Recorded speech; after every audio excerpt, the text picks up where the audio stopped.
Okay, so Virat Kohli stepping away from Test cricket. We all remember that. Huge news at the time. Yeah, definitely. But we're not just, rehashing the headlines today. We actually have his own words, his statement. Exactly. And that's what we want to dig into. Our goal here really is to explore what might be behind that statement.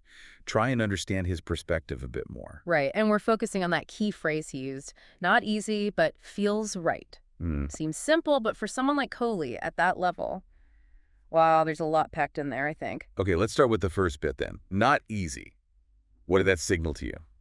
Well, I mean, think about Test cricket. The sheer intensity. Oh, absolutely. Mentally, physically. Yeah. It demands so much focus, day in, day out. Exactly. So choosing to leave that voluntarily, that tells you it wasn't some snap decision. No way.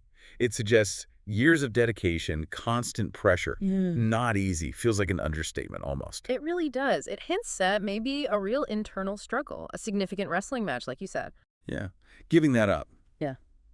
It implies there must have been a very strong reason pulling him away. Which brings us to the second part. But feels right. And that's the really intriguing bit, isn't it? Totally. Because it's so personal. It's not about logic or stats or what anyone else thinks. It points to some kind of deep internal knowing, like this is the path for him. His own sense of alignment. And it's the contrast that's fascinating. He acknowledges the difficulty, the struggle. But alongside that, there's this real sense of conviction. Feels right. Yeah.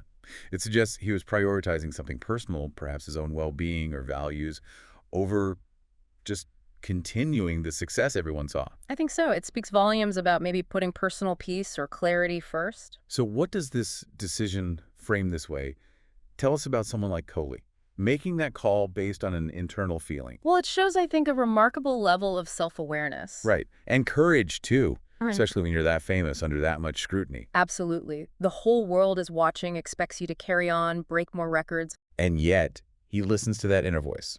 Yeah, which kind of connects to a bigger picture, doesn't it? How so? It makes you think about the personal journeys behind these huge public careers.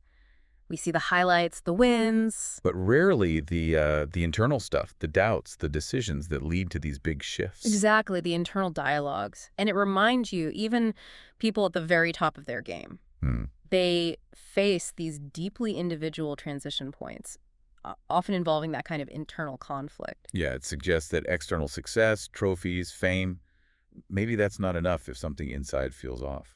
Precisely. That inner voice, if it's pulling you elsewhere, eventually you have to listen, right? So Kohli's statement, short as it is, gives us a little window into that. Yeah, a glimpse into that internal reckoning, acknowledging the struggle. But ultimately finding resolution in that feeling of rightness. It really highlights that fulfillment, even for elite athletes, often comes down to that personal resonance. Does it feel right for me? Okay, so wrapping this up then. The core takeaway is Kohli saying, look, this wasn't easy, but it felt right. It underlines the sheer weight of these kinds of choices for athletes at that level. And how deeply personal it is to know when it's time for a major change, especially, like we said, under the spotlight and seemingly at your peak. Definitely. And maybe that leaves us with a thought for you listening. In your own life, what does it really mean to know when the time is right?